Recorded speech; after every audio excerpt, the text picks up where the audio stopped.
So, dun sa mga nakaraang video, ang napag-usapan natin ay wiring diagram. Tapos, paghahanap ng common wire. Tapos, yung paano mag-test nung mga speed. So, paano siya hanapin.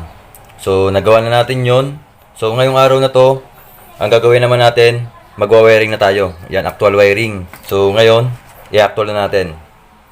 Yan, kung bago pa lang kayo sa channel ko at di pa kayo napag-subscribe, yan, subscribe nyo na yan. Tapos click nyo na rin yung notification bell para lagi kayong updated sa lahat pa ng gagawin natin mga video.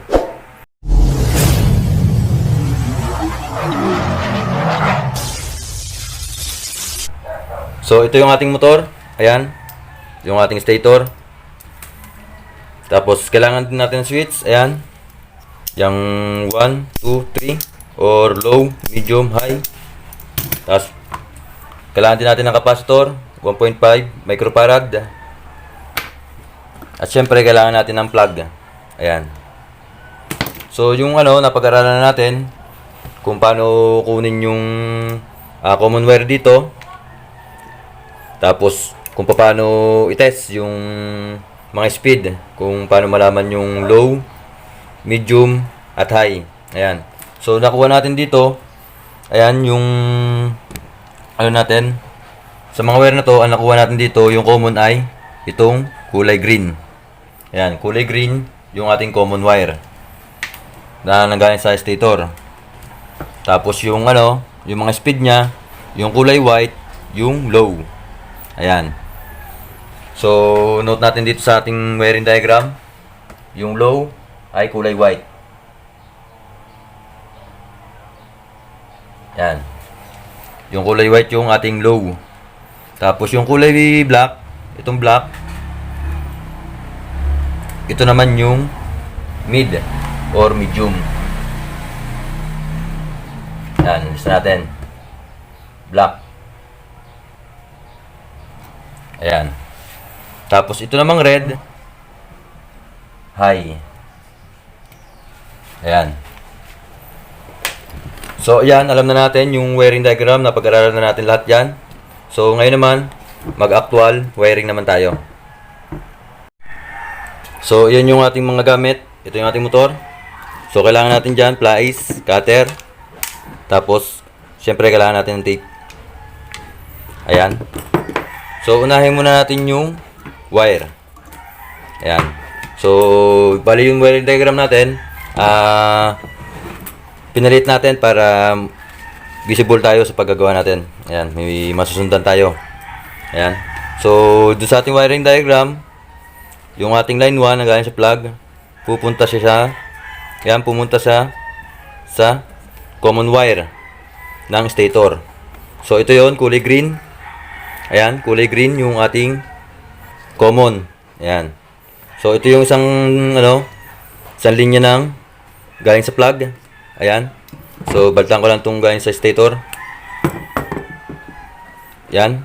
I-connect natin to dito sa plug.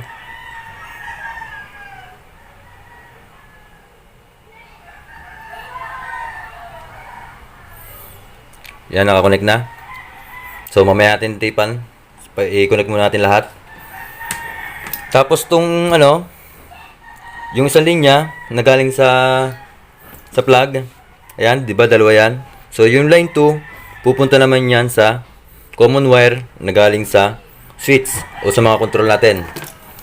So, ito yon. Ayan, tama-tama, may mga wire na to. So, hanapin natin yung 0. Ito yon. Yung hindi nag-switch. So, ito yung 1, 2, 3. Ito yung 0. So, balitan natin to. Ayan, balitan natin to lahat para pagka natin to sa mga ibang wiring para kabit lang tayo ng kabit.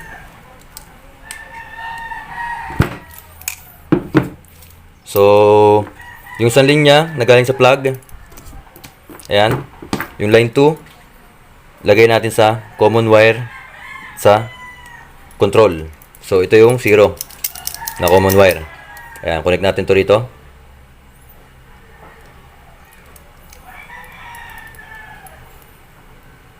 Yan. So, nakakabit na yung sa nating common wire na galing sa stator. Tapos yung yung line 1 sa common wire ng stator. Tapos yung line 2 sa common wire ng switch. So, ngayon naman, ang susunod natin, yung sa speed naman tayo. Yan, ayos natin para hindi magulong tingnan. Yan, ikot ko na to para di ganun kahaba. Para visible siya sa video. Ayan. So, yan yung ating plug. Yan, binuhol ko lang para hindi siya mahaba. Ayan, nakakabit na yung ating plug. Yung dalawang linya. So, sa speed naman tayo. So, ito yung ating sa speed. Yan, itong tatlo. So, yung sa wiring diagram natin, yung kulay white, yun yung ating 1. So, hanapin natin dito yung 1. So, umpisa tayo dito sa hindi napipindot, sa 0. Kasi na sumunod, dito yung 1. So, ito yung kulay 1. Yan, kulay white. Yan. Balitan natin.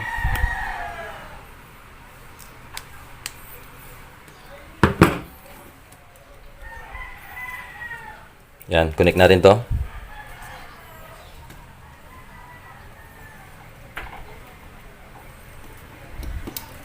Yan, nakakonect na yung ating number 1. Sunod naman natin yung number 2 or yung ating mid. So, rito sa wiring diagram natin, yung ating mid ay kulay black. Ayan. So, ito yung ating black. Ayan. So, baltan ko lang. Ayan, i-connect natin yan dito sa sumunod. Ito yung 1. Tapos ito yung 2. Yan, connect natin to rito. Yan, ating mid, kulay black.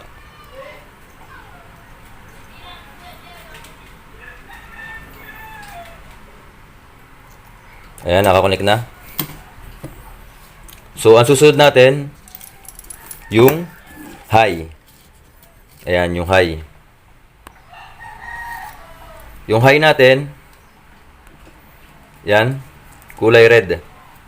So, ito na yun. Nag-iisa na lang yung wire natin dito. Kulay red. So, baltan natin. Yan. So, nalagay natin yung 1, 2. Yung 3 na lang kulang natin. Ito, kulay red.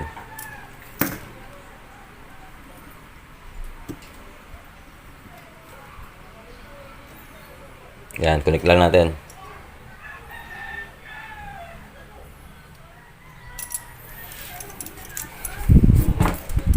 Yan, mga nakakonect na yung ating wiring. So, ang kulang na lang natin dyan, naikabit na natin yung common na galing sa stator. Yan.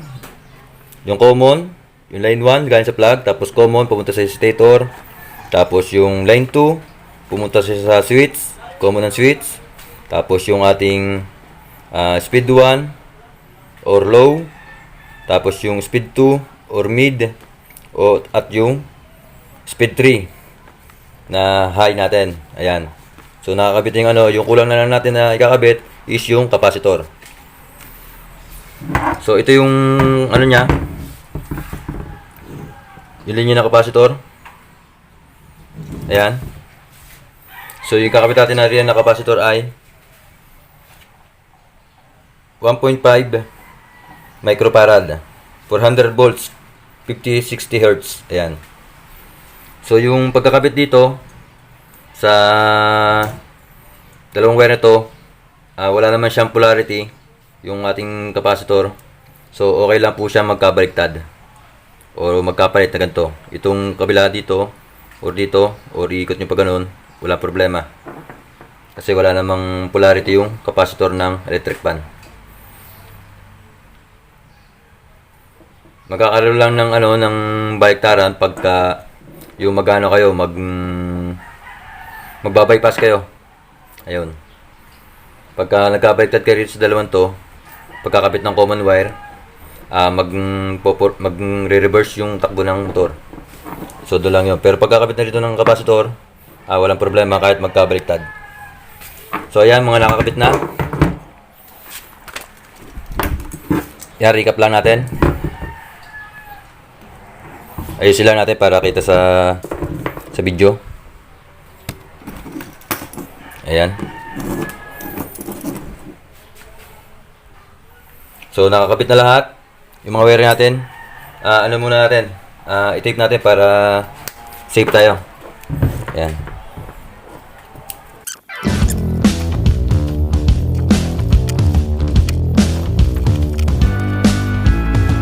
Ayan, naka-tape na lahat yung ating ano.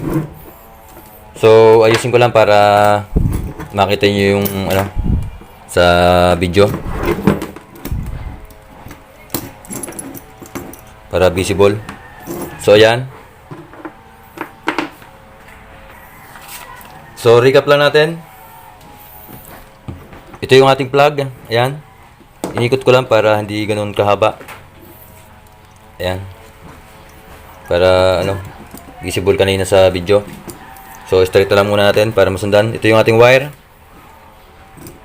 So, ito yung line 1. Ayan, yung line 1 natin. Pumunta sa common wire ng stator.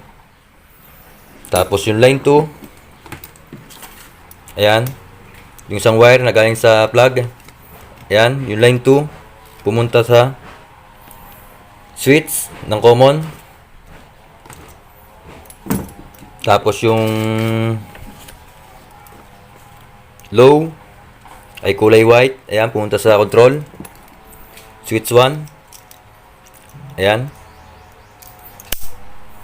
Tapos yung black wire pumunta sa switch 2 or mid. Yung red, ayan, yung kulay red pumunta sa ating switch na number 3, yung high natin. Tapos yung capacitor natin, ayan, yung capacitor, negawater natin 1.5 microfarad. So ayan, okay na. So testing natin kung gagana siya, kung tama ba yung wiring natin. Ayan. So, lagyan ko muna ito ng papel para makita natin yung pagtakbo niya. Yan, lagyan natin ito ng papel na tape para makita natin yung pag-ikot.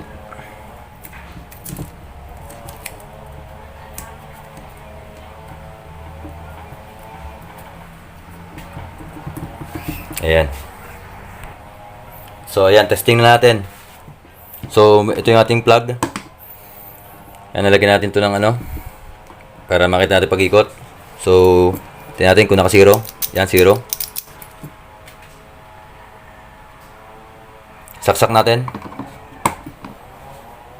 So, pindot natin yung speed 1. So, ito yung ating 0. Ito yung 1. Isa natin ito para makita yung sa video. Ayan. So, 1. Yan, gumagana. Yung speed number 1 natin. Check natin yung 2 or yung mid. Ayan, naka-select na yung mid. Gumagana din. Tapos yung number 3 or yung high. Ayan. So, off natin. Try ulit natin yung 1 or yung low. Off natin. Try natin yung mid or yung speed 2. Okay. Good. Off natin. Try natin yung high or speed 3. Okay. So, ganun yung wiring, actual wiring nung ating electric fan. Ayan. Sana may natutunan kayo. Sharing is caring.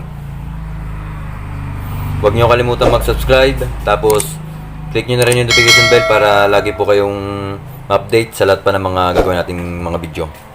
Tapos, huwag nyo na rin kalimutan na i-share para makatulong tayo sa mga iba pang gustong matuto.